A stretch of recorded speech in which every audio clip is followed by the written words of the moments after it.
Dan pada saat menerima Piala Citra di ruangan yang penuh dengan orang-orang yang gue pikir mungkin nggak ada yang pernah ranking nih di sini. Jadi gue sebut aja gitu. Mama maaf ya nggak pernah ranking, tapi paling nggak menang Piala Citra. Dan di situ gue sadar bahwa itu tuh sepenuhnya nggak benar menurut gue ya. Bahwa mau jadi orang sukses itu harus S2. Ambil doktor gitu. Gue nggak percaya itu. Teman gue selalu dapat kelas clown, badut kelas kan. Karena pada saat itu mungkin kenapa begitu karena gue dulu lumayan secara tubuh besar ya. Kata kasarnya gendut lah. Terus gimana juga nih dari pandangan lo soal isu pelecehan yang ada di dalam film ini gitu? Baru 2 hari yang lalu keponakan gue itu cerita kita satu kelas SMA kelas 3 disuruh nonton Penyalin Cahaya di kelas sosiologi gitu, dan menurut gue wonderful banget. Gue juga lagi preparasi salah satu film panjang. Film ini impact-nya akan sangat baik.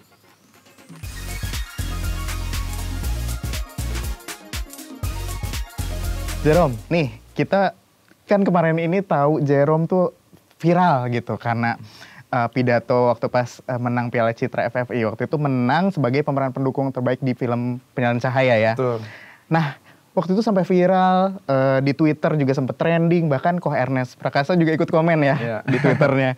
Nah, itu apa sih waktu itu kepikiran sama Jerome buat nyampein itu? Ngucapin terima kasih ke mama, tapi sambil ngomong, "Mah, maaf, aku nggak pernah ranking, tapi dapat Piala Citra nih," gitu kan. Itu apa waktu itu yang kepikiran sampai ngomong kayak gitu? Jadi kalau backstory sedikit, beberapa hari sebelum malam anugerah Piala Citra, itu kita sempat ngumpul. Pada saat kumpul itu ada salah satu public speaker senior, master of ceremony yang benar-benar sangat senior, yang itu adalah Bapak Erwin Parengkuan. Ayahnya Julio Parengkuan, yang main di Penyalin Cahaya juga. Dan kita sempat ngobrol-ngobrol, dan dia bertanya kepada seluruh nominee yang ada di situ, kalian udah siapin speech belum? Dan kita kan merasa kayak, ya nggak tahu deh gitu. Dan dia sangat menekankan bahwa nyiapin speech itu penting. Makanya akhirnya gue mulai memikirkan speech, dan dia juga membantu menata speech yang baik gimana. Dan dia bilang jangan pernah kasih jokes. Karena kalau jokesnya nggak masuk, hancur semua. Gitu. Dan gue berpikir otak, tapi akhirnya gue kayak berpikir mungkin kalau ngasih jokes itu bahaya. Dan dalam speech gue itu gue tulis dong semua yang yang telah membantu gue untuk menyampai di posisi ini, dari manajer sampai penulis cerita Regas dan lain-lain semuanya. Dan pada saat itu gue merasa kok ada yang kurang gitu. Dan gue berpikir karena di satu ruangan ini mayoritas ya banyak sekali orang-orang kesenian. Ya, sineas kan terdiri dari orang-orang kesenian. Dan gue yakin mungkin pada saat mereka sekolah itu mungkin mereka tidak terlalu berprestasi.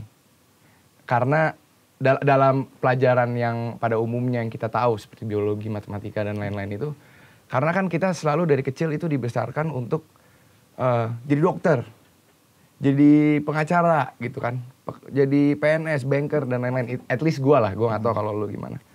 Dan pada saat itu gue pikir, oh mungkin lucu kalau gue ucapkan sesuatu yang pernah gue ucapkan dulu. Jadi dulu pada saat salah satu film pertama gue tayang, dan ada premier begitu, dan banyak penontonnya. Dan ada muka gue di belakang di layar besar, dan kita opening, dan di situ gue bilang, wah gede juga ya muka saya. Terus gue ngomong ke nyokap, mama maaf ya dulu gak pernah ranking, at least masuk bioskop. Dan itu banyak yang ketawa. Dan pada saat menerima Piala Citra di ruangan yang penuh dengan orang-orang yang gue pikir mungkin gak ada yang pernah ranking nih di sini. Jadi gue sebut aja gitu. Mama maaf ya gak pernah ranking, tapi paling gak menang Piala Citra. Dan ternyata diterima baik oleh penonton dan bahkan mungkin masyarakat Indonesia gitu. Tapi itu artinya juga lo lagi nyampein keresahan lo juga gak sih? terhadap mungkin sistem sosial, sistem pendidikan kita dan pola pikir orang tua yang ya itu tadi yang lo bilang, anak gue bisa dikatakan anak yang sukses kalau dia jadi PNS, dia jadi dokter, dia jadi ini gitu. Ada keresahan yang kayak gitu yang lo ungkapin sebenarnya saat itu? Ada, pasti ada. Dan itu selalu ada di benak gue. Jadi kata-kata yang keluar itu dari sumber yang ada di kepercayaan gue tentang ini gitu. Karena kalau kita lihat, kalau gue secara pribadi ya melihatnya itu ketika gue tumbuh besar dan menempuh pendidikan SD, SMP, SMA lah, sampai SMA lah, sebelum masuk ke penjurusan gitu ya. Di situ gue melihat kenapa selalu itu yang dibilang baik, yang dibilang bagus itu yang nilai matematikanya bagus, nilai biologinya bagus, sedangkan yang musiknya bagus atau yang jago menggambar atau hal-hal lain gitu selalu dianggap lebih rendah gitu.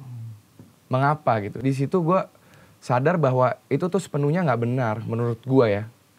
Bahwa mau jadi orang sukses itu harus S2, ambil doktor gitu. Gue nggak percaya itu secara pribadi. Dan itu gue sadar pada saat gue SD, gue sempat sekolah di luar negeri selama 6 bulan itu di Jerman. Dan di situ gue menyadari sesuatu yang sangat menurut gue ini privilege gue ya bisa merasakan ini dan akhirnya bisa menjadi gue mempunyai pemikiran seperti sekarang. Gue di situ gue culture shock karena pada saat duduk di bangku SD di Jerman kelas 5 itu ada 20 murid kurang lebih dan gurunya tanya, di sini siapa yang mau kuliah? Dan yang angkat tangan dari 20 anak itu cuma 2 orang. Dan itu gue kayak, aneh banget nih. Karena kalau kita tanya pertanyaan yang sama di Jakarta, di tempat gue sekolah misalnya, siapa mau kuliah, pasti semuanya angkat tangan. Dan di situ gue sadar, karena ya gue tanya sama yang lain, kenapa gak mau kuliah? Karena ya gue mau lanjutin jadi petani aja, kayak bokap gue. Terus ada yang, bokap gue punya toko daging, gue mau lanjutin itu. Dan lain-lainnya, gue gak mau kuliah kok, gue kayak lebih cocok kesini gitu. Dan yang mau kuliah ini dia ingin menjadi dokter, dua-duanya.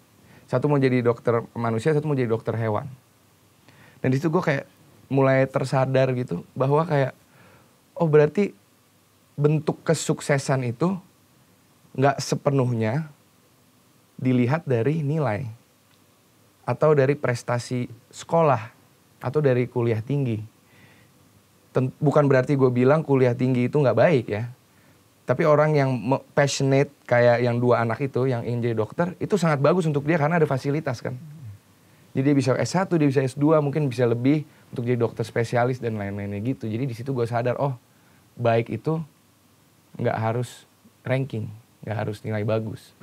Nah, kalau kita flashback nih, Jerome waktu zaman sekolah itu anak yang kayak gimana sih? Boleh deskripsiin nggak? Dulu mungkin anak yang kreatif, anak yang mungkin juga sebenarnya out of the box kalau punya ide gitu. Atau seperti apa? Boleh cerita nggak dulu tuh kayak gimana sih lo waktu zaman sekolah?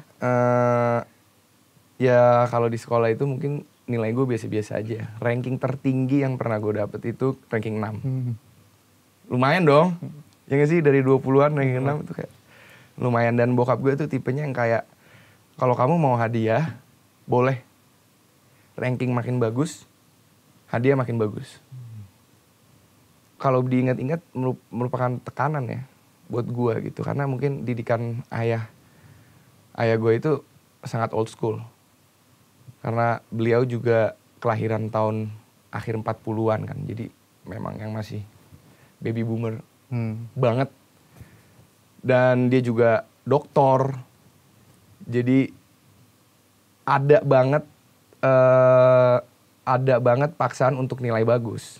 Cuman kalau untuk guanya sendiri di sekolah, gue nggak begitu.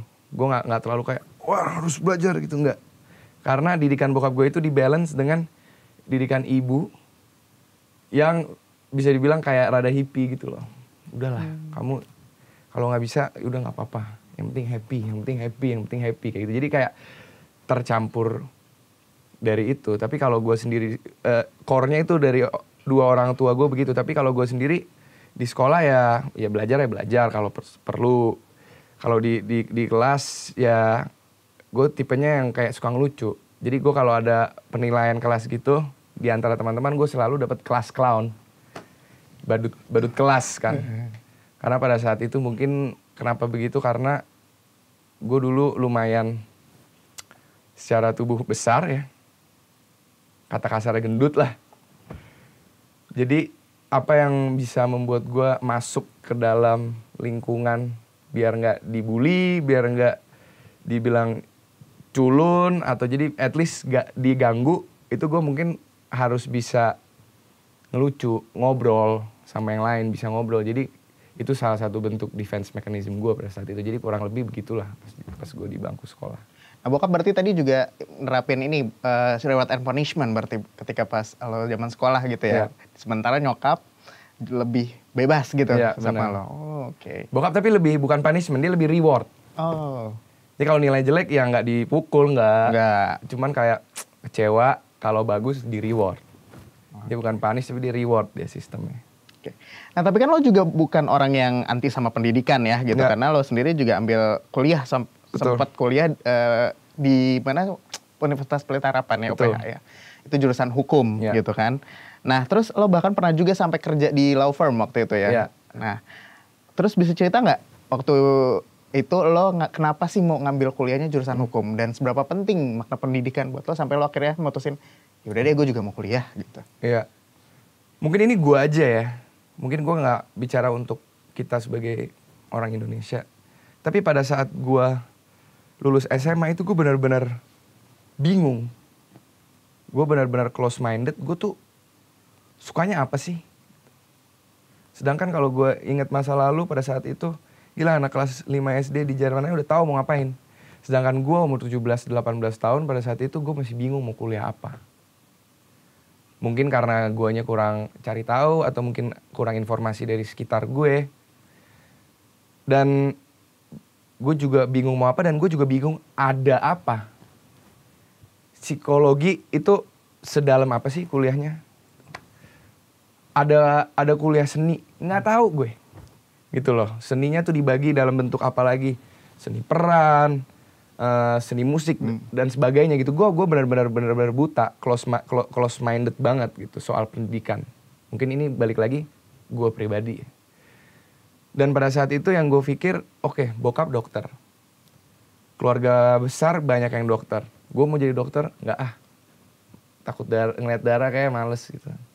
Apalagi yang kira-kira aman dan masuk akal, diterima di masyarakat. Itu mindset itu tuh yang sebenarnya menurut gue kurang baik ya.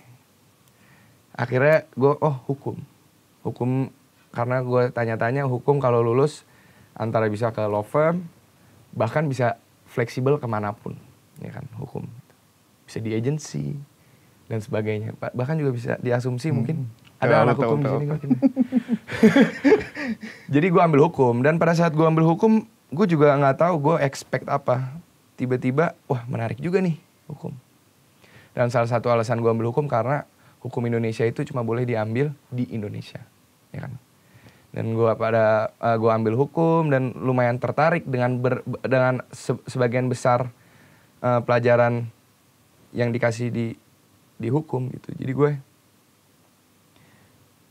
pada akhirnya sebenarnya nilai gue nggak jelek-jelek banget tuh, IPK.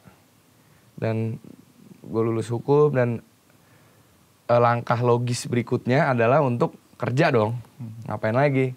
Langkah logis berikutnya kerja apa ya? Ya kerja di law firm. Pertama magang dulu terus probation, dan pada akhirnya gue sadar ketika ditawarin kontrak untuk 5 tahun, gue berpikir ulang kayaknya gue nggak happy deh.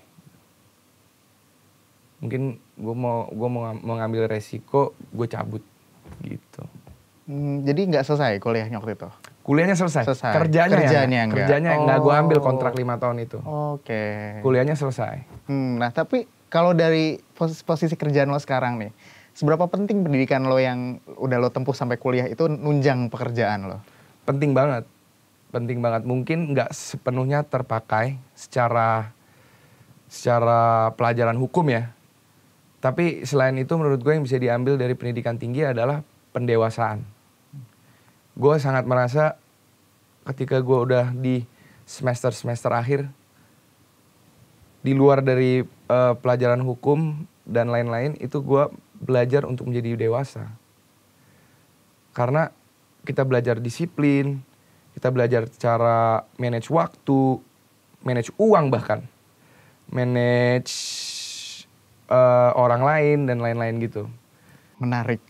Nah, terus lo kan juga sekarang nih jadi aktor, terus udah menang Piala Citra juga. Nah, tapi lo memulai karirnya itu dari tahun 2019 ya, bener ya?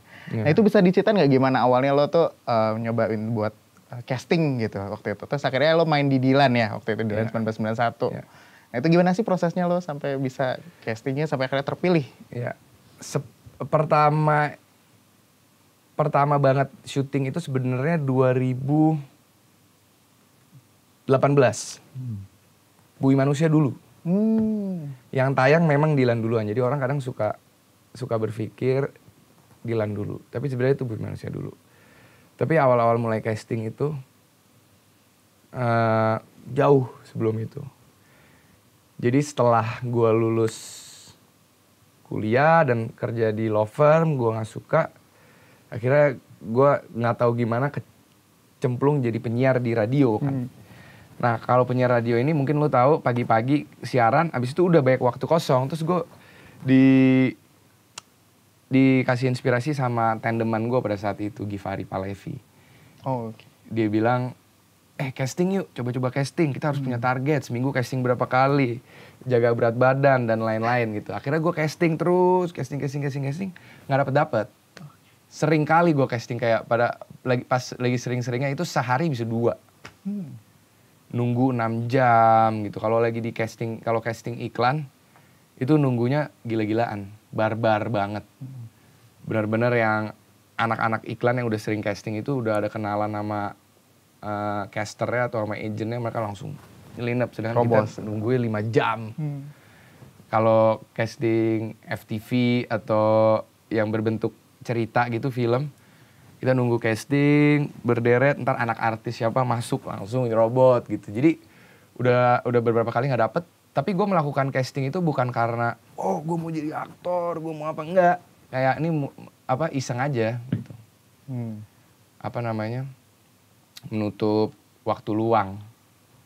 Dan akhirnya nggak dapet sampai dapet, singkat cerita sampai akhirnya ditawarin satu.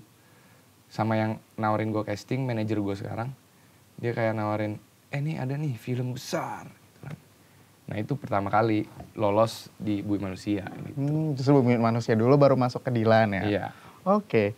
Nah tadi lo bilang sebenarnya nggak punya ketertarikan banget ngotot gitu untuk jadi aktor gitu. Tapi ternyata lo dulunya pernah ikut teater ternyata waktu pas kecil gitu. Terus gue juga tahu ada dari sumber gitu yang lo pernah ngomong di salah satu wawancara. Iya waktu kecil tuh gue sering banget diminta sama guru sama teman-teman, udah yang bule aja tuh dia yang ini gitu. Nah itu waktu itu sempat juga kayak gue ada keinginan juga sebenarnya menjadi aktor, tapi itu terpendam dan akhirnya baru tergali lagi, ketemu lagi sekarang dan lo explore gitu sekarang, gitu nggak sih? Iya, bisa dibilang. Jadi memang dari kecil mungkin kalau dilihat sumbernya itu mungkin gara-gara yang tadi itu. Ini yang bule aja tuh. Tapi habis itu nggak tahu kenapa jadi kelanjutan ikut terus. Jadi kalau gue pindah-pindah sekolah kan anaknya. Ketika di sekolah baru ada kelompok teater, pasti gue ikut. Dan juga sangat beruntung pas di salah satu sekolah gue dulu, guru bahasa Inggris gue itu super theater freak. Jadi setiap kelas itu kita sambil belajar bahasa Inggris, kita melakukan pelajarannya dengan membuat cerita dan act it out gitu. Jadi kayak super teater gitu dan gue suka banget setiap kali kelas dia. Dan ekskul teater gue juga ikutan dan lain-lainnya. Tapi balik lagi, ini menurut gue mindset yang ditanam ke gue secara pendidikan. Ini gue gak ngomong untuk semua orang Indonesia ya, tapi untuk gue pribadi ini yang terdampak ke gue. Yang ditanam ke gue secara pendidikan, mana ada duitnya sih gituan. Teater, acting, seni, gak aman, ya kan. Nanti kalau tiba-tiba gagal, bangkrut apa gitu. Itu tuh yang ada di benak gue tuh pada saat itu. Jadi gue melihat teater dan acting pada saat itu sebagai hobi aja. Buat ya iseng. Terus ketika gue lulus SMA ya nggak ada kepikiran sama sekali. Kayak mau misalnya ke IKJ gitu. Nggak mungkin. Kalau gue ya kayak bisa almarhum bokap gue bisa marah gitu, bisa bingung mungkin gitu loh. Kayak kenapa seni gitu, karena kalau udah gue gak ada yang seni sama sekali. Jadi di otak gue kayak ya nggak masuk di akal gitu loh. Kalau acting itu di pursue, kayak gue mau jadi aktor gitu untuk hidup gitu loh. Masuk akal gak sih? Yes. Oke, perspektif yang menarik nih. Oke, balik lagi ke keluarga lo nih. Oh jadi bokap udah nggak ada ya? Oke. Nah tadi lo juga cerita bokap dokter. Terus keluarga besar lo kebanyakan dokter gitu, mayoritas. Lo kenapa nggak pernah kepikiran jadi dokter waktu itu? Tadi kan lo ngomong, gue takut darah gitu. Terus juga ragu juga mungkin sama diri lo sendiri. Ada hal lain juga nggak? Kayak lo tuh sebenarnya pengen apa ya, break the limit dari lingkungan dokter di keluarga lo gitu. Pengen jadi yang beda gitu. Ada pikiran gitu mungkin waktu itu? Mungkin cukup kalau sakit murah aja kali ya. Tapi nggak, walaupun bokap gue orangnya sangat pendidikan gitu ya tipenya. Sekolah tinggi.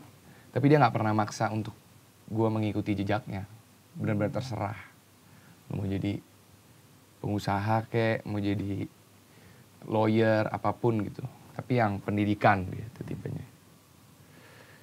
Jadi gue sendiri, gue kayak ngerasa, gue sempat ada pikirannya mungkin di dokter asik juga kali ya. Gitu.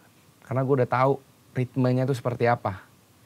Menjadi orang dewasa yang kerja sebagai dokter gitu. Karena gue ngeliat bokap kan, oh ritme kerja gini. Jadi ada bayangan, oh mungkin gue nanti kurang lebih begini gitu. Kayak gue ya asik juga gitu ya kalau sukses. Kalau jadi dokter yang handal gitu mungkin ya, hidup gue bahagia juga gitu. Tapi itu hanya sebuah bayangan. Tapi dari deep down, mungkin itu bukan passion gue. Dan gue sangat bersyukur dan sangat privilege untuk bisa bilang ini, bahwa gue bisa mencari apa itu passion gue. Karena gak semua orang bisa melakukan itu. Gak usah jauh-jauh, mungkin bokap gue. Dia menjadi dokter karena mungkin dia pas kecilnya itu susah keluarganya. Jadi dia ngerasa, oke gue jadi dokter, gue sekolah yang benar, gue dapat uang, gue bisa mengasih yang lebih baik kepada anak gue gitu. Mungkin sebenarnya passion dia ngelukis, kita nggak tahu. Mungkin bermusik, mungkin apa, gue nggak tahu. Nah, sedangkan gue dikasih ruang sama dia, ruang berpikir, ruang berfilosofi, ya kan, untuk mencari tahu apa itu passion gue gitu. Jadi ya ada ruangnya, jadi itu gue sangat bersyukur gitu. Kita balik ke karir lo nih. Nah lo kan udah bintangin banyak film, series juga yang juga kita tahu series lo yang fenomenal tuh Gossip Girl ya. Gitu. Nah udah berapa film dan series sih kalau di total yang udah lo lakonin nih sejauh ini? Waduh gak ngitung lagi. Nggak tahu ya, nggak gitu banyak lah. Maksudnya kayak masih belajar, selalu belajar dan selalu pengen lebih. Jadi kalau gue nggak pernah kayak berapa ya gitu. Tapi mungkin manajemen gue tahu soalnya ngitung ini buat bayar pajak. Harus bayar pajak guys. Maret loh. Bener. Tapi dari semua karakter yang lo mainin ini ada nggak yang paling ngena nih, paling berkesan banget buat lo? Aduh, gue nggak akan pernah lupain nih mainin tokoh ini nih. Ada nggak? Biasanya kalau yang nggak paling pernah lupa itu kan yang pertama kali kehilangan perjaka keaktoran. Jadi yang paling ngena itu yang pertama, yaitu karakter Robert Surhoff di film Bumi Manusia yang disutradarai oleh Mas Anung, yang dari buku yang sangat amat legendaris oleh Bapak Pramudia. Itu sih yang paling memorable banget karena di situ gue dapat benar-benar culture shock, apa ini gitu. Wow. Krunya baik banget waktu itu, kayak 1.000 kalau nggak salah mungkin. Ekstrasnya juga banyak banget. Ini apa ini, gue kayak ngeliat, banyak kali orang hanya membuat satu karya, dan gue benar-benar pada saat itu kayak wow, kayak ini keren banget, dan gue sangat banyak banget belajar yang banyak di syutingan itu. Karena pertama kali, karena sutradaranya keren banget, karena partner main gue yang lain juga sangat senior gitu, sangat keren gitu kan. Jadi gue sangat bersyukur dan sangat belajar banyak, dan di situ itu salah satu pengalaman yang nggak akan gue lupain. Oke, dari tokoh lo di Bumi Manusia terus kita beralih ke tokoh Tarik nih yang wow, keren banget acting lo di situ, ya kan? Nah, waktu itu ketika lo memerankan tokoh Tarik gitu, lo punya referensi nggak gitu?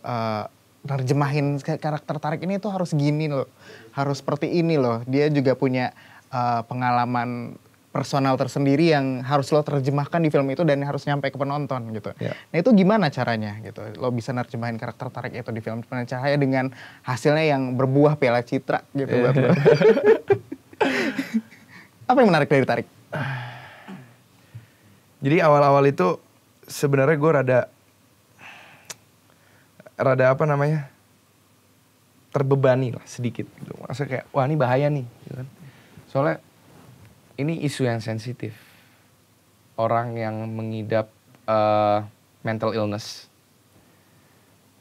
Kalau kita salah terjemahinnya, takutnya orang yang benar-benar yang nonton yang mengidap mental illness kayak, ih nggak gitu kan. Jadi menurut gue sangat bahaya ketika kita menonjolkannya itu dengan bungkusan sotoy gitu loh. Oh mental illness tuh enggak. Jadi kita research dulu berhati-hati bersama-sama, gua dan Regas dan tim. Apa sih itu mental illness? Dari situ kita tahu bahwa mental illness itu luas. Bahkan luasnya itu berspektrum. Bukan hanya flu, COVID gitu, enggak. Bipolar disorder itu sangat luas, ada banyak tipe. Jadi sangat berspektrum, dan kita nggak mau keluar dari spektrum itu, dan kita research lagi, ngobrol mungkin dengan orang-orang yang mengidap kelainan mental illness, dan betapa susahnya dia untuk hidup sehari-hari. Kita ajak ngobrol, tentu dengan orang yang mau sharing. Kita cari tahu mannerismnya, cara dia ngobrol, cara dia berpikir, cara dia bertutur dan sebagainya gitu. Jadi kita research gitu benar-benar yang dalam. Bahkan kita sempat ke psikiater. Kalau di psikiater aja lu nunggu di ruang tunggu aja itu udah bisa belajar banyak banget dari segi gerakan tubuh gitu. Tapi kita nggak tahu kan mereka semua kesusahan sehari-harinya seperti apa gitu. Tapi dari situ kita bisa belajar banyak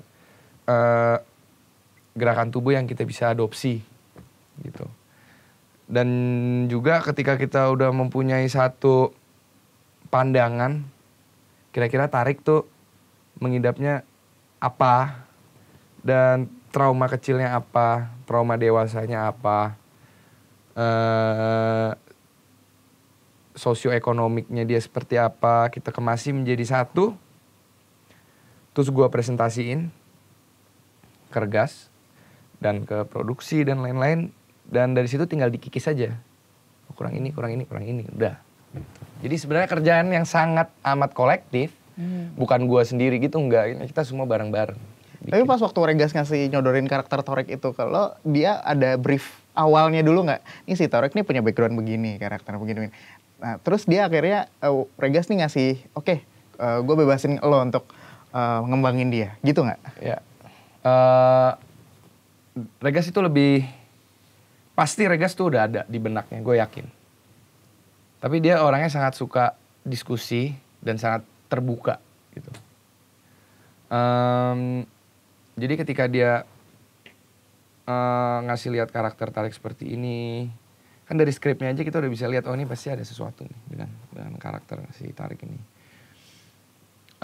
Jadi si Regas bertanya lagi kepada gue, persepsi lu tuh seperti apa? Ya kan? Jadi kita diskusi dan akhirnya kita rubah juga dengan hasil diskusi kita berdua gitu. Bukan kayak, nih karakternya pokoknya begini-gini, lu mainin, nggak gitu. Jadi kita diskusiin bareng-bareng, jadi ada yang bisa di-adjust dari skripnya sedikit, mungkin lebih baik begini dan gitu. Baik, kita developnya berarti bareng-bareng ya. Super kolektif. Ya, siap. Nah, terus gimana juga nih dari pandangan lo soal isu pelecehan yang ada di dalam film ini gitu. Kan karakter Torik kalau kita yang udah nonton, nggak apa-apa ya spoiler ya. Kalau kata orang Jawa, wis wayahe ya. Gitu ya. Maksudnya kan itu secara nggak langsung menggambarkan kalau pelecehan, kekerasan seksual itu bisa terjadi pada siapa aja. Bahkan nggak kenal gender, nggak kenal jenis kelamin, nggak kenal usia gitu. Nah, gimana pandangan lo soal ini? Benar nggak hal itu? Dan apa yang membuat lo resah terhadap pelecehan seksual saat ini? Pelecehan seksual itu bisa terjadi sama siapapun deh. Mau orang umur, mau orang lansia, anak di bawah umur, laki, perempuan, atau apapun gender yang mereka identifikasi, semua orang bisa kena. Dan yang bikin gue sangat risih itu mungkin masih kurang ya ruang aman bagi mereka. Mungkin masih kental beberapa aksi yang mungkin buat beberapa orang itu sebagai kebiasaan. Tapi buat orang lain adalah pelecehan. Hal-hal seperti itu. Jadi mungkin ya bisa dibikin lebih baik lagi edukasi tentang pelecehan seksual, awareness. Mungkin dari orang tua ke anak, laki-lakinya dan juga perempuan. Dan mungkin di sekolah dan lain-lain. Tapi gue ngeliat sekarang keponakan-keponakan gue yang sekolah itu udah jauh better dibanding pada zaman gue dulu di bangku sekolah. Kayak baru 2 hari yang lalu keponakan gue itu cerita, kita satu kelas SMA kelas 3. Kita satu kelas disuruh nonton Penyalin Cahaya di kelas sosiologi gitu. Dan menurut gue wonderful banget. Jadi ya selain meningkatkan pendidikan, kita sebagai orang yang kerja di industri film, kita juga bisa share awareness ya melalui film. Dan menurut gue itu sangat baik dieksekusikan oleh Regas dan tim. Karena di situ kita juga bisa melihat sedikit kondisi yang terjadi sekarang.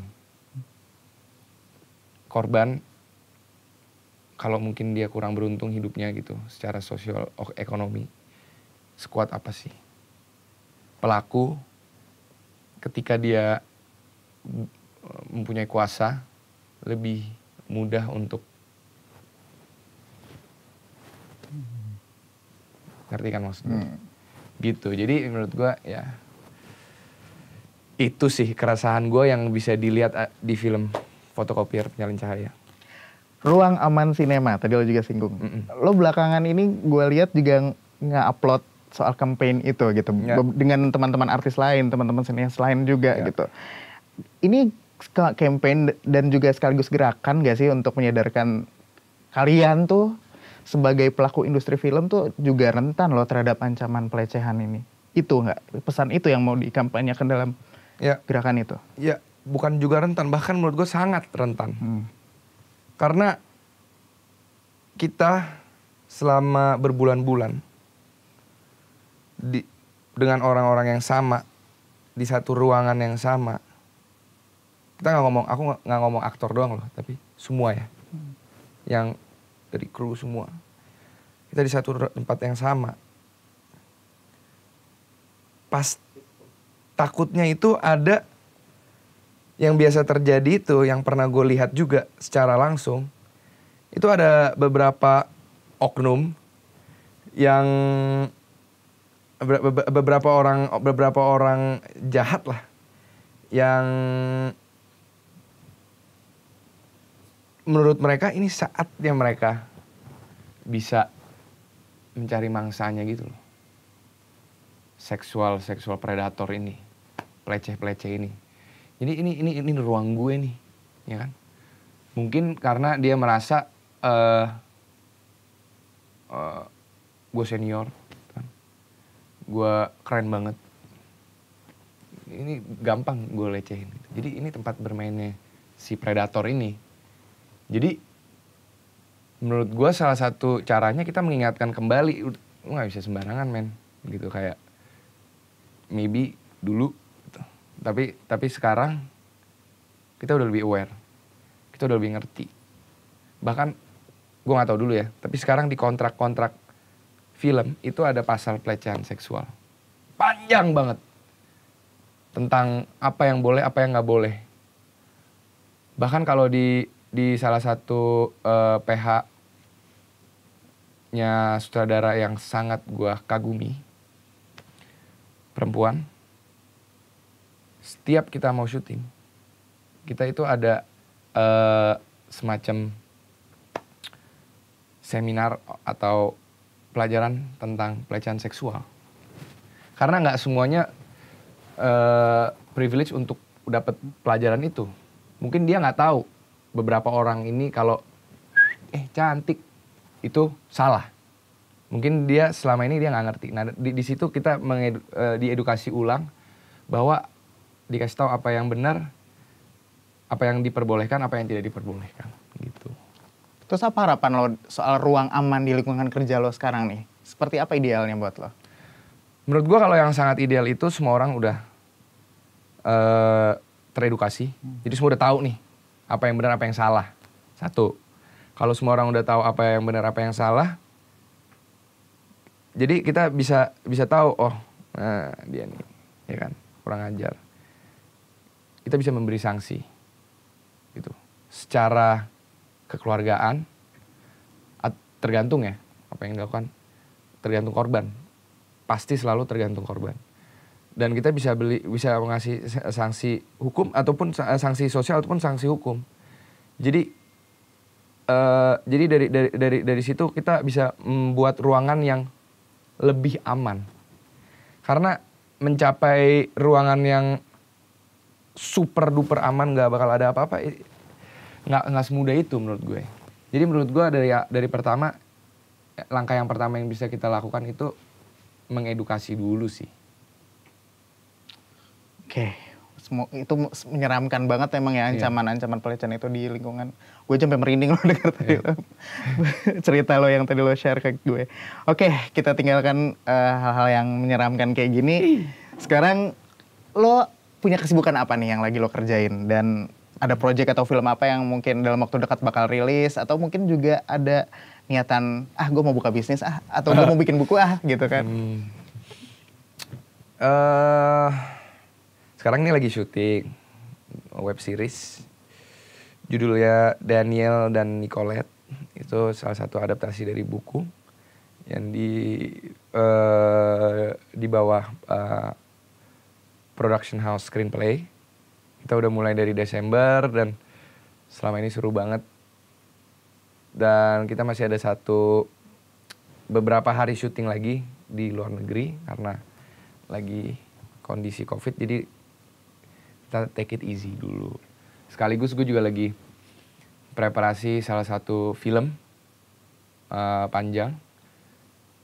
Dan menurut gue ini, gue belum bisa sebut siapa pembuatnya, siapa PH-nya apa, siapa pemainnya. Tapi yang gue bisa sebut, film ini impact-nya akan sangat baik. Pelajaran lagi lah bagi masyarakat soal isu-isu sensitif. Dan setelah itu ada satu film lagi di pertengahan tahun yang akan kita mulai produksi, yang udah gue tunggu-tunggu banget juga. sangat super excited. Perang Kota, judulnya, adaptasi dari novel Mokhtar Lubis yang akan disutradarai oleh Mauli Surya itu. Ya. Mau main film superhero juga ya? Film superhero itu udah lama itu syuting itu. Udah lama udah syuting, cuman ya ada beberapa Yes. kejadian dan ya itu juga mungkin sebentar lagi tayang ya. Gitu. Kita bakal lihat juga berarti Jerome pakai armor superhero berarti nanti ya mungkin di layar lebar ya artinya ya. Ada deh. Oke Jerome, thank you banget Jerome udah bagi cerita, udah sharing pengalaman hidup lo, terus juga wah obrolan kita siang hari ini seru banget. Thank you Jerome, sehat-sehat terus, sukses apapun yang lo kerjain ke depannya. Thank you. Thank you Asumsi.